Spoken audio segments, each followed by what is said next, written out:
be able to add, I think, more value to the show because I can play stuff in like we were talking about. But um, I did have an opportunity to play with New Blue Effects last week. Did a test with a friend of mine, and the Facebook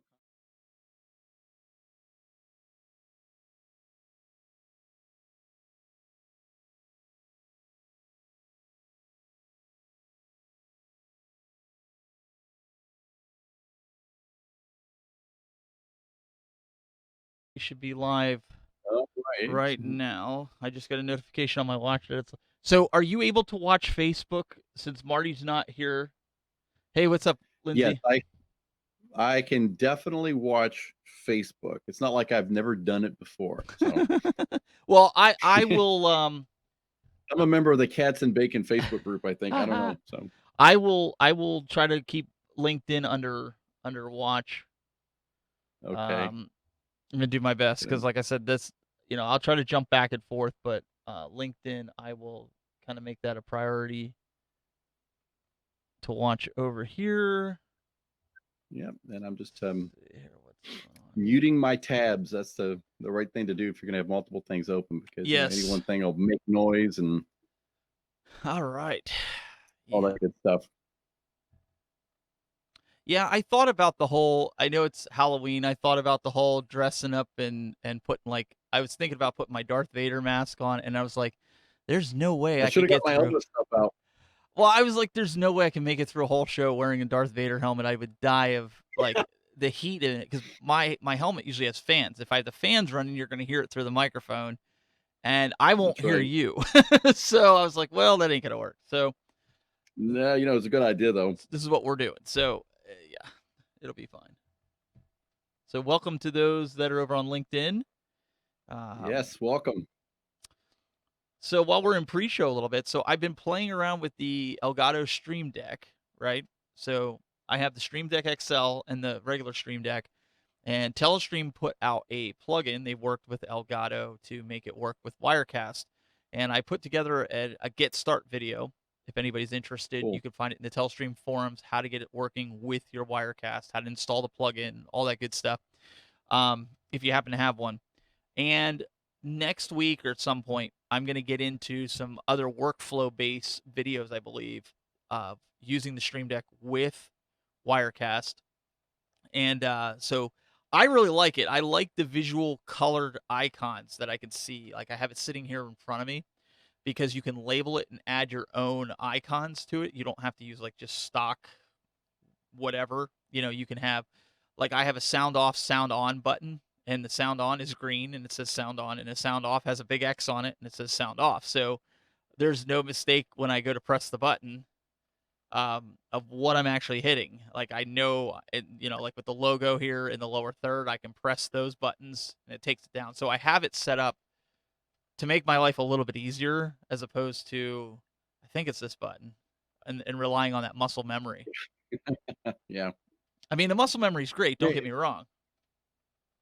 yeah, you have to have muscle memory anyway, but it's nice to have Yeah. confirmation. Any kind of valid feedback is always a good thing, Well, because you're usually looking at it out of the corner of your eye anyway. exactly. And the big thing is my kids also play around with the setup here too.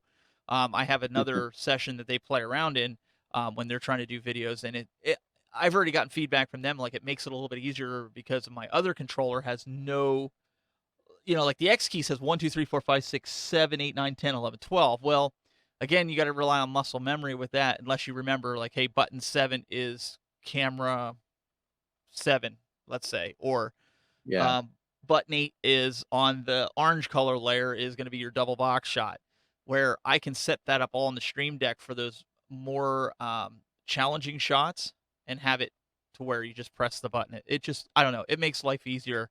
And then making folders Yeah, with it. it definitely does. And the cool thing about the Stream Deck is that you can use it with different apps, and it'll change depending on what Yep. what app you're in. So I mean, there's a lot of value. There's like the Mac Touch Bar, but in a portable, Yeah. digestible pack. So Yeah, it's definitely something and that you should Steve, are get. we broadcasting on Telestream on Facebook? Because I am not seeing it. Yeah, Uh, we're on the just Wirecast page. you're on T- the Wirecast page. Okay, Telestream well I can Wirecast. definitely find that. Okay, Luke says on social going spooky today. No, we're not in any kind of costumes today. Although people, including my wife, tells me I wear a costume every day, so take that for what it's worth. Yeah, we should have done something like that, But what I think we can do is we can ask our audience for your spooky setup and where the spooky problems are, and then maybe for the next couple of weeks we can help do the Steve, we were talking with Marty, and obviously the three of us, we were talking about doing a digital makeover in so many words. So if you got problems with something that's been persistent, you can't quite figure out, doesn't mean we have the answers, but together as a community, we can always find a way to get around it. And I think that's the best way to approach any of those things, because they'll linger for months if you're not And and careful. and Mark in the chat room says, "Is it true that the next version of Wirecast won't be able to install on Windows 7?" That is correct. Windows 7 support has come to an end, unfortunately, Hmm. and so it's one of those things where we got to kind of move up with the times. We got to get on the latest version of Windows, the latest version of Mac OS, and kind of move forward. It's like Windows 7 has become the Windows XP. Unfortunately, it's ran its course, and it's time to move on. So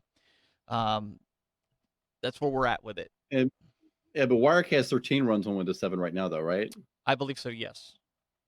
But I Yes, I think mean that's I a mean 13.1, if a 13.1 comes out or a major 13 release, I think that I'd have to double check, but I think that's when they're putting the stop on it. The next, I consider 13.1 a major release. It's not like a bug fix like a that's 13.01 what I that was just came thinking. out.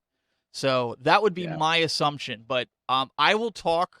Maybe I'll have an answer for you guys next week. But I will talk with the product managers just to make sure. I don't want to be saying anything out of line here, but that was the last indicator that I heard that because of the security patches and things like that, we just can't support it anymore. So Jeff's creepy alter ego for Halloween. Jeff in low def. Jeff and VHS. That Well, would have been I'll share with funny. everybody. Well, I was talking to one of my good buddies overnight. He's a night owl like I am, so we find ourselves at 2 in the morning having these Zoom calls that should be shows. But I was telling him that I've always wanted to do a retro version of what we have today, like the shows that we're doing, the shows that everybody are doing, showing off the latest tech. Yep. But it's like 1987, and do it in a build like a panel room set. And Like I I've got all have. the old VHS and three-quarter gear, same thing, right? And then obviously you can play the part, wear the nice, 1980 glasses like MacGyver, and it's like, I think it would just be really fun to do something like You'd that. have to And wear I the suit and think, tie with the thin tie. yeah, exactly. And then obviously you cut away to like, a young Bill Gates talking about the wonderful future of their version of iPod that never existed, which is, the size of a suitcase, um, but I think that that's the next wave. Honestly, regardless of where production goes, we focus a lot on the really cool lighting and cameras and all the great things that make it possible to tell your story or to do something fun with it. But creativity is one of those things that's really scary for a lot of folk, me included, because Mm-hmm. when you risk a little bit, there's always that chance. Well, was it really funny? Did I perform the way I wanted to? That kind of thing. But I think that's where things are going in the next year, is that people are finding that just being themselves, being more of themselves and having fun with it is where everybody's killing it. And there's a lot of great examples of that. On LinkedIn, Shay Rowbottom is one of the gals, one of the leaders in the LinkedIn video. And I love her videos. And they're literally her talking to herself, but playing two parts, and they're edited really witty. And I mean, that's where people are finding their niche and being able to tell a story in a whole new way, rather than kind of the old PowerPoint linear way. And so, but you never know. Maybe I'll come out with the 1988, Amiga Tech Minute. I've got 3 Amiga computers, and the bonus today is if anybody knows what an Amiga computer is, that gets you a point on our show, because I don't know how many people even know what an Amiga is, but it's what started all this digital video revolution that we've got today, back in the late 1980s. And it's where the video toaster came from originally. And you may have heard of an old um, uh, company called Electronic Arts. I don't know if you've ever heard of them, but they were originally a software maker for the Amiga in 1985 with an app called Deluxe Paint, and that's where I first learned how to do what today is like Photoshop is, where you have your paint Mm-hmm. bucket and you draw your squares and put your text on there, and you think you've done something wonderful, and then you look at it 15 years later and go, I don't know what I just did, but that wasn't very good, but things change, and it's really cool if we can be more creative and have fun with it. I think that would be an awesome thing for anybody to do. And also, if you guys are taking video of your setup. Send it in. I had a few people that said that they were going to do it, and I still haven't received it yet. So send in those setups. We want to see your setup. We want to see what you're doing. We want to take a look at it. I think it would be great. If you need help with your setup, we are always open to do that as well. So we've had some shifts in shows. I know we talked about this week we were going to have somebody on, but California's had a bit of a problem this last week, and it was tough to iron out if and when their power would come back on. So as you know, you've probably seen it in the news that wildfires out in California, the PG&E, which a lot of California residents aren't happy about, have been shutting off the power in preventative measures to ensure the safety and I guess well-being of our forests out there. So their fear is that if the power's left on and strong enough wind hits it, it's going to break the power lines and catch the trees on fire. So their logic is to shut the power off. And so sometimes it's out for 48 hours, sometimes it's out, less time. So we really couldn't iron that down. So hopefully we're getting close to through their fire season, and next week it is planned that Sean's going to join us. She was supposed to be here this week. But again, we wanted to make sure that we definitely had her on here, and we weren't like, oh, we can't have her on because the power's out.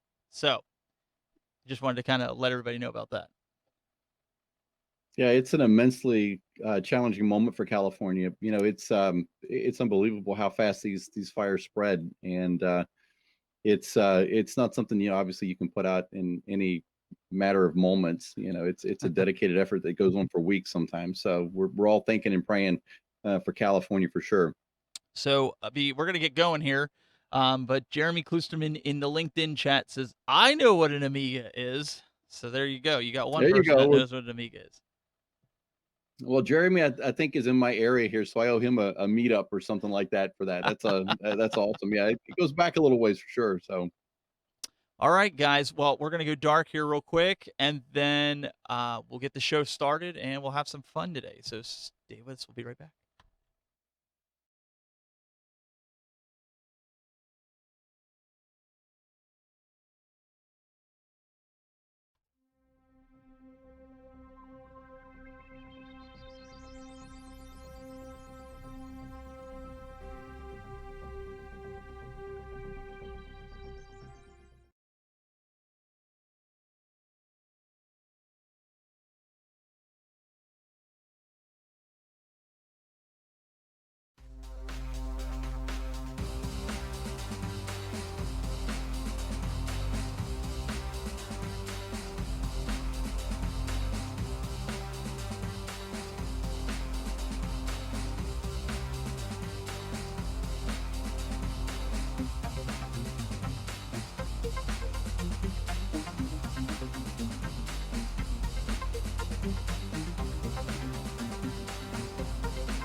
Hey guys, welcome to another edition of On Social, the show that talks about everything that has to do with online media, live video production, social media, everything that you need to do to get your message heard and out and about. And I am joined today by Mr. Jeffrey Fitzgerald from Jeff and HighDef.tv. Welcome.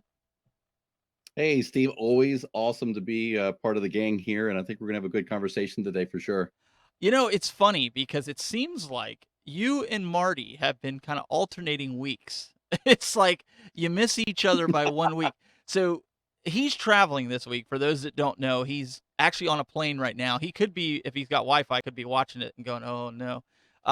So he was stranded in the snow. So the second he landed, Jeff, he started complaining that it's cold there and it's snowing. And I said, "See, you should have stuck around and stayed on the show."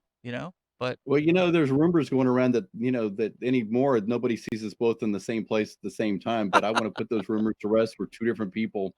But yeah, I mean, it's I have a friend in Denver saying it was 18 degrees in Denver 2 days ago. So yeah, times are changing. The fall and winter are here for sure. So well, like I said, he's there, so he's not going to be joining us today. But We have an interesting topic that we wanted to talk to you about and bring up, and it's called visual storytelling. And I know, Jeff, from your days in video production, being on TV, this is something that makes or breaks a video producer, a broadcaster, a content creator, because if you can't tell a good story with your visuals, you really aren't going to make it far.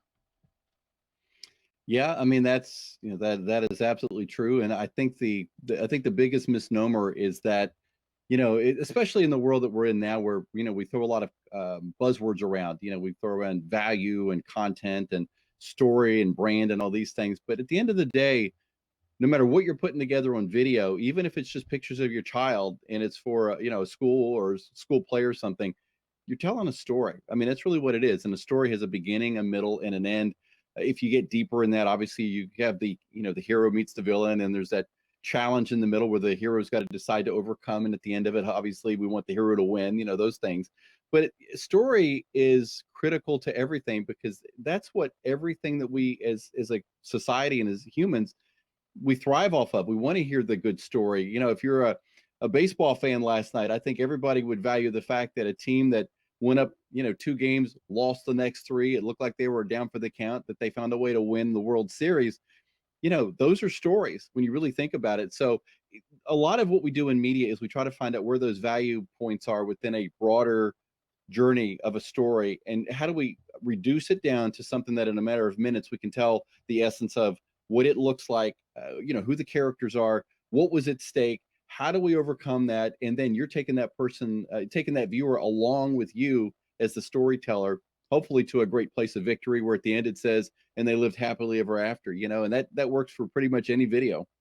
And that was something, we brought up in some episodes previous to this, where, I had mentioned that, back in the day, not that long ago, but 8 or 10 years ago, I was on radio, and that was something that I learned early, where you had to be able to describe what you were talking about, especially in the Mhm. instance of us talking about tech.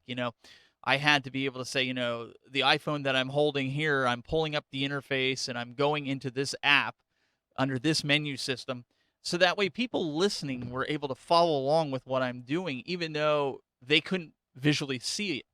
But I think there are times of people doing video that they also lack the visual storytelling aspect when creating videos, wouldn't you say?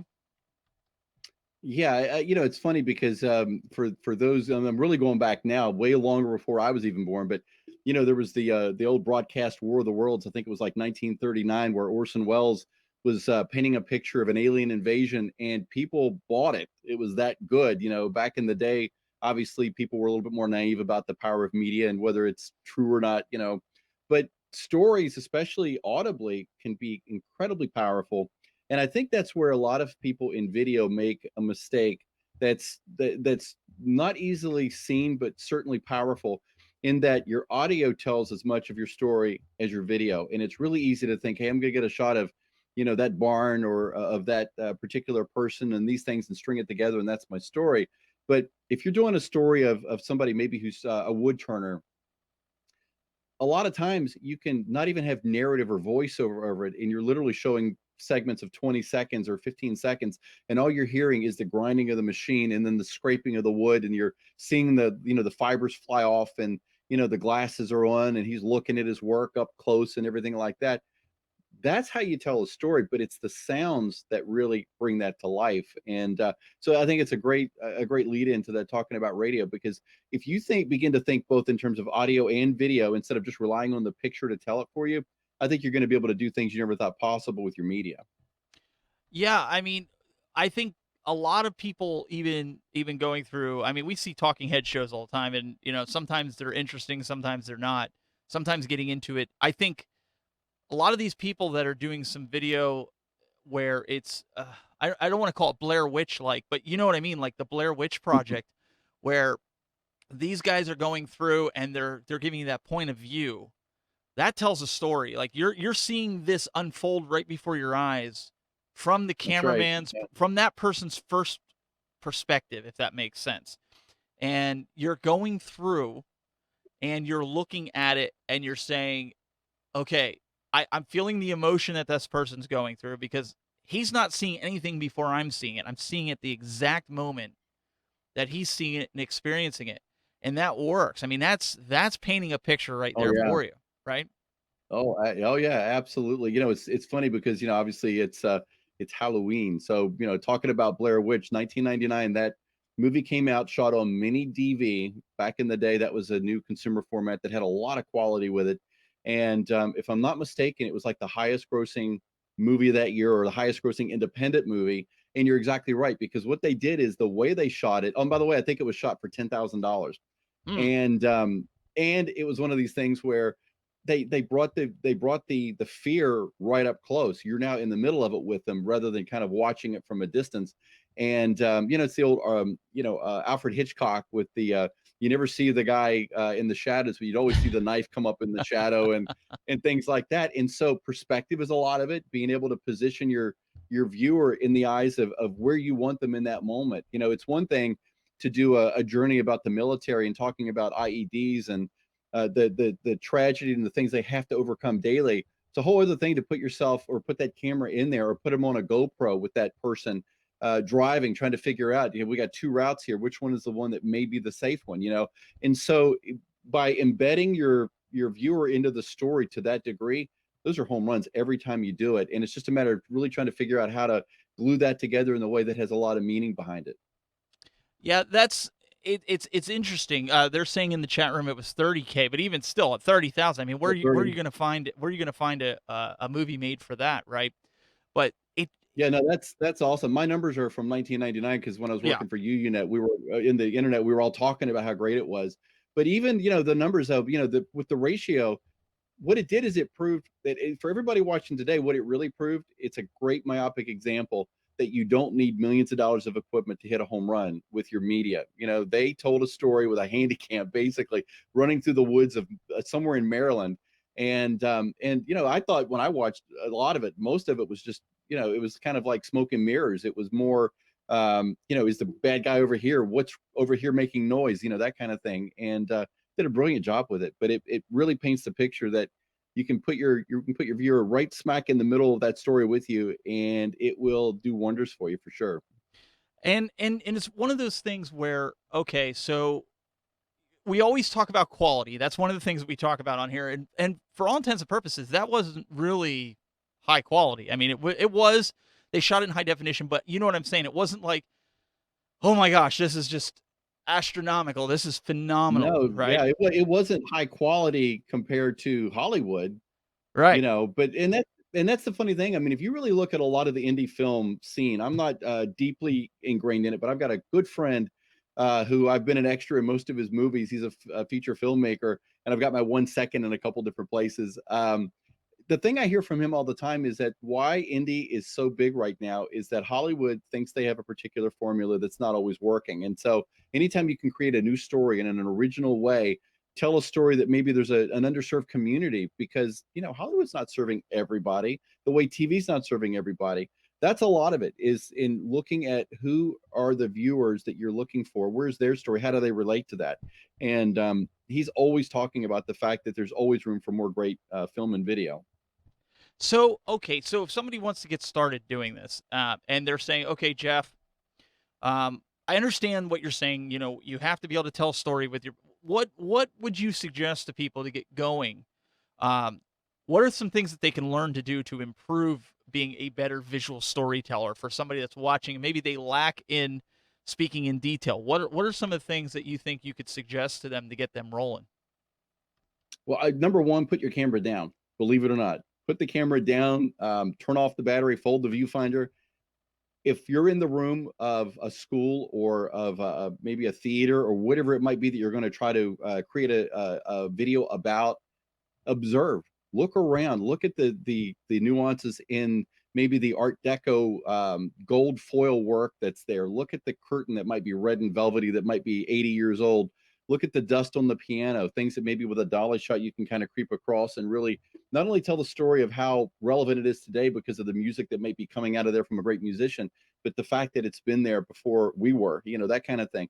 And I think so if you put the camera down to begin with, and you really write your story from a place of where are two things, where are the content points, the message points that you want in there, and then where are the visuals that support that. Then the other part of that, as I said earlier, is it's bringing in the sound, right? So it might be that you've got this beautiful shot of this baby grand piano, and you're slowly coming up on where the keys are, and you're talking about, this place has not been used in 50 years. But then all of a sudden their hand comes into view and just taps, and all of a sudden they start playing this beautiful melody. And then it's where you can make that part of the video you can transition into. But all is not lost, because this theater is coming back to life, and we're going to be able to serve a broader community, that kind of thing. So I think if you can figure out where the real salient points are in the story itself, and then try to figure out where the real deep visuals are, the other part of that, again, the triangle there, is really the audio. So those three things, I think, can really make for something powerful. So going forward, you're telling people to put down their camera, put down anything, and just focus on these things. So once they've done that, do you suggest practicing in front of somebody? Like, I remember, and I think maybe this is why, and I'm not trying to toot my own horn here, so please don't anybody take this, but I think one of the best things that I could have done is taken a public speaking class in college, because they help you understand how to tell a story through your speech, right? So you're not putting people to sleep. Is that something also that could help, in your opinion? I mean, it's helped me in my opinion, it's helped me do this, to tell more vivid stories. Yeah, Steve, this. I'm not the expert in this entire thing. I mean, we've all got giftings, and we've had experience in different areas of life that show some good things from it. The reality is there's no one way to do this. There are people that have a knack for doing it without any narrative, and it's all just deep visuals. There are other people that know how to tell a story that's the Discovery Channel model, that's really more documentary in how it looks. And I think that you take your experience with you wherever you go, right? And so when I say put down the camera, that's in that first meeting, or that's in that walking through the story. Take yourself as a viewer before that story, before you ever do anything with the camera, because once you know the story, you can tell it. And though where the real big parts of it are, the transition points and things like that. And then it's a matter of really figuring out how you want to capture it in a cinematic way, or if it's more of a brand story, if it's you and you're talking about you're a part of an insurance company. We see commercials all day long that are really comical in the way they're built, with Geico and Liberty Mutual and other ones like that. If you're in a brand, you can find a way to tell stories maybe along the same lines in the office, or maybe it's the kind of thing like Farmers, where they always talk about the crazy accident that happened, but yet they were there for that person. We know that at this level, this example here, that we're not all at the place where we can do $500,000 level content and commercials. But even with your iPhone, you can do some really interesting things and tell some pretty cool stories, no matter what you're doing in your vocation and what you're doing as a product or service. It's just a matter of really, I think, pausing. This is healthy for everybody right now anyway. Put your phone down at dinner, or at a certain time at night. Think through what you want to put on video. Think through what that message looks like. I say it all the time. We confuse the technology with the technique far too often. And the video will look great at 4K. It'll do all the stuff that it says it will do in terms of resolution. But if your story's not there, it doesn't matter, because maybe you're thinking you're telling a story, but you're standing so far back, the focal point of that story is like this big in the screen, when really it should be up really close, and everything else needs to go away. And so I say that is a practical thing. And the other thing is, anytime you're doing your video, always look at all four corners of the viewfinder before you come away with what you've got, because you may notice something in there that you can play off of, or something that doesn't need to be there that may be distracting. And so a couple little things like that always help. But yeah, I mean, there's everybody finds their storytelling experience and abilities throughout life. That's really what it is. And that's something we've talked about, even with the switching. I mean, you're telling a story by the switching, by pulling things up. In fact, I started telling a news story here because this was completely unplanned, but we have somebody that actually joined us, and he jumped in the third seat here. I don't know where he came from, but he's there. Jeremy, how are you? Good. How are you guys? We're doing well. I thought, didn't he come off of Amazon? Is that where we got him? I don't know. I no, Good to see you, Jeremy. Actually tipping. He's sat in there and he's like, "Hey, I'm going to the Stream Geek Summit here coming up," and he says, "I got this mobile rig. You guys are talking about it." So he sent me some pictures. So I'm doing this behind the scenes while talking to Jeff and doing all this other stuff. Got Jeremy in here, got him all set up. Yeah. So Jeremy's one of my colleagues, and Jeremy, we'll get your take on this too while we're here. what do you think about the whole visual storytelling and the aspect? I mean, what do you find interesting? I mean, obviously you tune into the show every week, so what's your take on it? Yeah, for sure. I mean, I come from behind the lens sort of view. When I started out, my wife and I did wedding photography. So it's all about framing the shot and getting the shot. And I think having that background has really helped me come in the digital world a whole lot better, because you know when you're doing wedding photography and we start out in film, you have to budget every shot, make every shot count. You're not just clicking away. I was talking to a guy at NAB New York last week, and he was like, "Man, I just got married, and my photographer sent me 3,000 shots of my wedding." And he's like, "It was a short wedding," and he's like, "I don't know how in the world he shot 3,000 shots."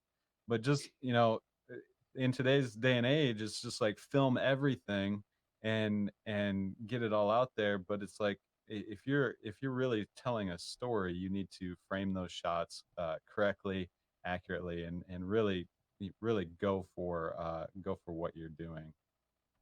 Yeah, that's right. And the thing is that especially if you're early in your video journey, that's the goal, right? Capture everything. When I did wedding videography way, way, way long ago, back when it was VHS and things, come away with like 8 hours of footage for what you had, sold somebody being an hour and a half video.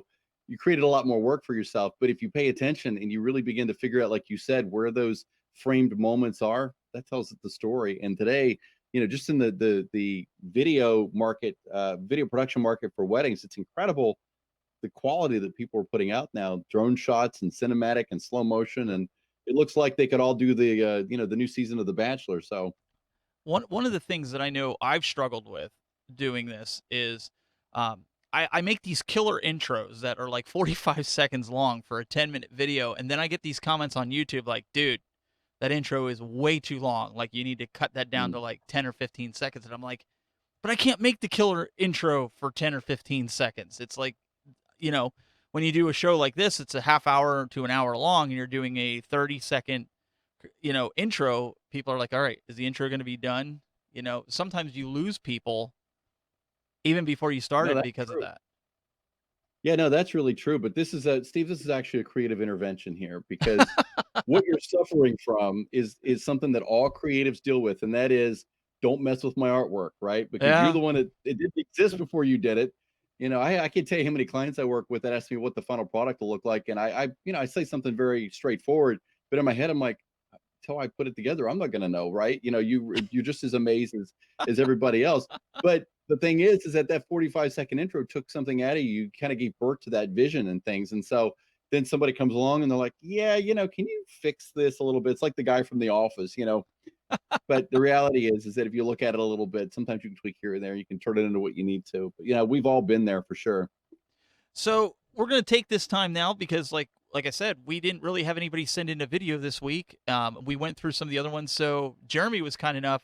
So Jeremy, I'm gonna pull up, your screen here, or I shouldn't say screen, but I'm gonna pull up what you have here, the captures that you sent me, and let you kind of walk us through this a little bit. And I do apologize, everybody. It is on my desktop because he sent me the pictures. But let's start with the first one all the way on the left. Yeah, so on the left is that's actually at a customer site. NAB, when I was up in New York for the NAB, I had a customer do a demo of the new Wirecast gear unit. So that's in their studio. It's a big open room that they do town hall meetings and everything in. So what you see there is a mobile rig. It's actually a DJ rig. It and we can get product links for a lot of this stuff too. But it's a 10 by 6 DJ mobile rig that I have a four and you can't really see it because the lighting on the shots, but Right. um, on the top there you can see the X Keys controller, and then I have the Rodecaster Pro audio interface. Um, and both of those are connected into the Wirecast gear unit. and Um, and so that's and then here's like a, Yep. a bigger picture, I guess, of the cabinet. Looks like they got some kind of drawer of some under here. Yep. Let's go down to that. Yeah, so I put a four rack unit drawer in in that case. With that four rack unit drawer, it's deep enough to house two PTZ Optics cameras. So it's got like the protective foam around it and everything, and that those cameras sit right in the foam. And next week when I'm at the Stream Geek Summit, I'll make sure and get some footage of the drawer opened up and show the cameras in it. But um, literally, and I'll get some good shots too of the back of the unit, that because I have a PoE switch in the cabinet as well, so that I can power those PTZ Optics cameras. Literally, I've run two cables out of that box, which is a power and an Ethernet cable, and you're up and streaming. So are you just using like a basic USB monitor there that's like flip over? No, that's a HDMI monitor. Okay. Or display port monitor that does have a USB or a USB interface as well. So it's a touch screen monitor, which works great with the Wirecast gear because you can just touch it, control everything there. But uh, the new Wirecast gear has display port outputs, and that plugs right into Mm. that monitor there. Because I think So Marty, that's an awesome setup. yeah, I think Marty takes like a USB monitor. That's why I asked, because I know Yep. a lot of guys, they take those USB monitors for a portable rig. Um, Yep. so going forward with this, yeah, if you can get us some video when you're there, I think it'd be interesting to kind of see. Everybody's always looking for ideas for their setups. The case for that, I'm sure the question's going to come up if it hasn't already come up. What's the cost of the case? Do you know off the top of your head?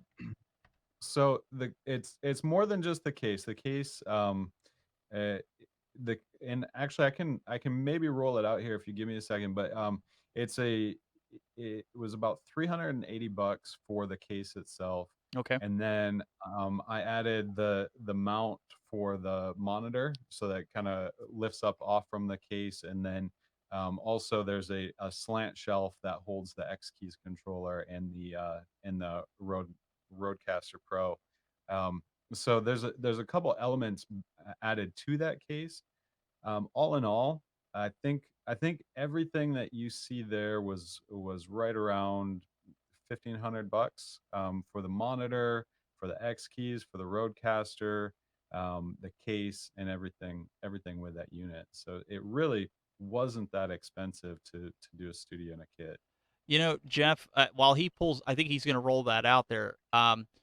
You could have used this when you were doing what was it, a couple weeks ago when you were doing your debates. You The could have had election debate, yeah. all you would have had to do is roll this out of your studio, unplug your wires, throw it in the back of your vehicle, and go there, set it all up, and you know what I mean. And you're ready to go. You wouldn't have had to do any kind of rewiring. Yeah, I mean, as much of a purist as I am, that's how you do it. That's easy and it's reliable. All the wires are plugged in. You don't have to worry about it. No, there's no doubt about it. It's a beautiful setup. It's a fly pack, and that's where the power lies. And I love the fact you've got a Rodecaster in there as well. I think there's a lot you can do with that and come away with some great video from there. So I think he's got it set up. So let's kind of take a look now here, Jeremy. You looks like you got it. There you go. Yeah, that's cool. Yeah, so you can handle it. It's got the drawer built in down at the bottom here. So I don't know how much you can see, but I have a couple Sure. tools in there. The PTZ camera fits in the drawer. Oh, that's brilliant. The Rodecaster's on my desk right now, but that would fit right in here. It's got the two rack unit space where the Wirecast gear will fit once I get my unit. And then this back can open up, and hopefully you guys can hear me all right. Yeah. But Yep. I have a power switch adapter in there. I have the PoE switch kind of velcroed up underneath one of these shelves, so you really get a good, everything's there. It has a little port that comes out the side, and that's where you pull your power cable out of. Wow, that's pretty That is pretty awesome. nice. Yeah. I think Jeff, I think we need to invest in something like that because it's I mean, Yeah, I'm with you. I have a rack, but it's not like if I were going to take some of these pieces of gear out, yeah, I'd be in a world of hurt um Yep. with it, just to Well, be that's what I honest. did with the election debates because there's certain things I had in here that I wanted to use, and it was I think 6 hours Sunday night. I had everything completely pulled out, wires everywhere, trying to put it back the way I had it, and yeah, that's the way you do it. Especially if you're going to be doing it more than once. If that's part of your world, if you're going to be a live streamer or a webcaster, that is an excellent example of the model that you want to be able to go into because at that point, none of the wiring should change, and you know what you're coming away with, and as long as you got good bandwidth, you should be good to go. No, absolutely. Absolutely. So I mean, Jeremy, yeah, he's getting everything situated back up as he's getting back in here. Um, so taking this, you're taking this rig to the Stream Geek Summit. You're going to be there, Yep. so if anybody's coming, they can take a look at this rig. It's in New York City. Um, should be a pretty good time, huh? Yeah, yeah, I'm really looking forward to it. And Stephen, I don't know if we can do this, but I do have a link. Like I kind of threw everything in a wish list on Amazon. Okay. So that's not always the best thing to go and purchase everything that way. Sometimes it's better to work with a vendor on something like that. But it at least gets you an idea of these are the products that we're doing, and this is kind of the build kit. So Yeah. if you're interested in that. Yeah. I mean, if you could throw it into the LinkedIn chat, into the Facebook chat, and I don't even know. I know Joe Zahitis, he's usually back and forth in Discord. He might be able to take it over to Discord chat. And I know Brad's in there. Brad would probably take it. And so any link you could put in there, guys, just know Jeremy's putting in. It's a safe link. You're not going to get and there's no affiliate link to this. This is just a straight up. I'm assuming, right? It's just a straight up wish Yep, list. yep, just a wish list. So you can check that Yep. out. But honestly, like I've purchased for my DJ equipment back. I paid almost like I don't know 350, 400 for a road case. So I mean, I'm not opposed to even my rack over here. I think I spent $200-300 for it, and I have a mobile rack that I pulled the gear out of this rack to put in another rack just to make it smaller. Yeah, racks aren't cheap. They're just not. Nope. Yeah, the No. monitor looked like a great form factor too. It looked like something that I think would be interesting to see. I want to get that list and take a look at it like everybody else. So Yeah, absolutely. I mean, I know this kind of was kind of a last minute. But Jeremy, I'm really glad that you kind of jumped on here to kind of show us this because one of the things that we're trying to do, and we probably going to end up moving this, you know, in other shows, try to get it in the last 10 minutes as people send in videos.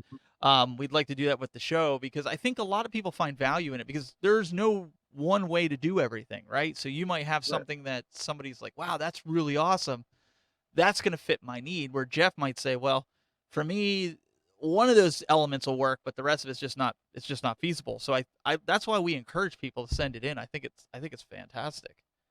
Yeah.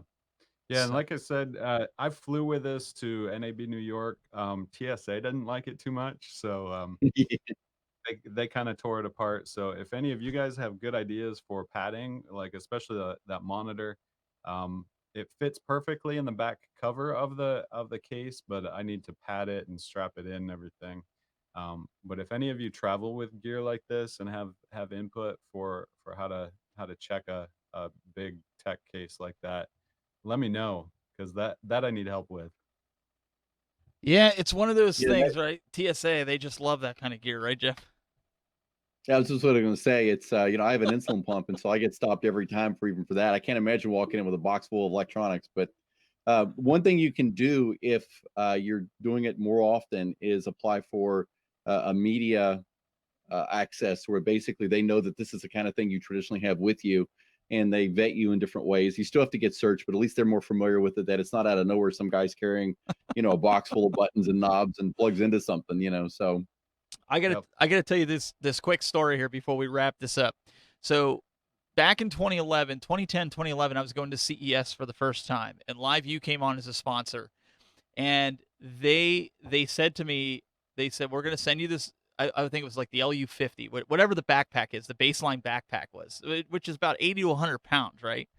So they send me this thing. They sent me a spare battery, which is probably about 30 pounds. I mean, the batteries were like enormous for this thing, not like the Solo that I have now that clips on your hip, right?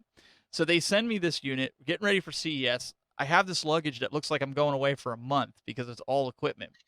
So I go through TSA, and they had these guys come out in hazmat suits, it looked like. And they're taking this wand and going over it. I'm like, guys, it's a portable broadcasting unit. I said, I'm going to CES in Las Vegas to cover it live. And they said because of how thick the batteries were and everything like that, apparently. So they went over it. So I get on the plane, and there was a girl that was on there, and she had all this extra bags, and we had nowhere to put this. So I put the live view kind of wedged between my legs. Now, Vegas is a 6-hour trip from Pennsylvania. Mm. And the girl comes back to me, and the stewardess, and she says, hey, I'm going to have to ask you to either check that or put it up above in the cargo compartments. I said, well, there's no room in the cargo compartments. She said, we're going to have to check it. I said, this is, at the time, I said, this is a $100,000 box. I said, are you going to be responsible if they throw it around out there? She goes, we'll leave it right there. She goes like that and never said a word to me. After that, I got off the plane. When I left Vegas, they didn't even come out with the hazmat suits. I just told them, I was like, this is a broadcasting piece of equipment. We're coming from CES. They didn't even balk at it. They just picked it up and carried it. Didn't even take it through the x-ray machine. They did their dusting. So by the time I got through it, I was there to pick it up. So I feel your pain, Jeremy. Wow. I do. Yeah. I've been there. Yep. So guys, make sure you guys, we're going to wrap this up. Jeremy, thanks again for jumping in and joining us here. We want to do more of this, and you just kind of prove the concept that, yeah, during your live show, we can bring anybody in and get them going and not miss a beat. But you're going to be at the Stream Geeks, and you're all over the forum, so they can, if they see you, now you guys got a face to go with the name. I don't know if that's a good thing for him, but right? Yeah, for sure. And actually, Paul Richards invited me on his show tomorrow. So Oh, okay. What time? Awesome. I believe it's 2 p.m. tomorrow. There you guys go. Go check out Jeremy on the 2 p.m. show, the Stream Geek show. I'm assuming it's on LinkedIn, Facebook, all that good stuff, right? Yeah, I believe so. I haven't got all those details from him yet. But Okay. Well, go over there and support Jeremy. And I know this guy here was on the show last week I tuned in for Streaming Alchemy. He was awesome. He was full of wit. Yeah, you know, John is our professor. If you want to learn streaming media and you want to learn it at a level that is like university level, this is your guy. John Mahoney, Streaming Alchemy. I can't recommend him enough. And brilliant mastermind behind a lot of the products that we use. It's the same software we're using to bring people into the show here today. I had a blast with him. And Jeremy, there's a chance I might be in New York for Stream Geeks. I want to go. Trying to work some client stuff out to navigate around it. But if I can, I want to come up and take a look at that and say, hey, and anybody else that's there, hey, come up and join us. Yes. Yeah, Yes, good. absolutely. And guys, make sure you check out Jeff and highdef.tv. But yes, a big shout out to John. John actually was helping me with some other things that I was using the Stream Deck for. Got on the phone with me because it wasn't working the way it was supposed to, and I thought I was going crazy. And here it was a networking IP thing, and the guy is like a genius when it comes to certain stuff. Listen, I know when I'm at my limit, and I know when to throw in the towel and wave the white flag and say, like, you know, I've gotten as far as I can go. And he takes it to the next level. So we encourage you guys to check that out.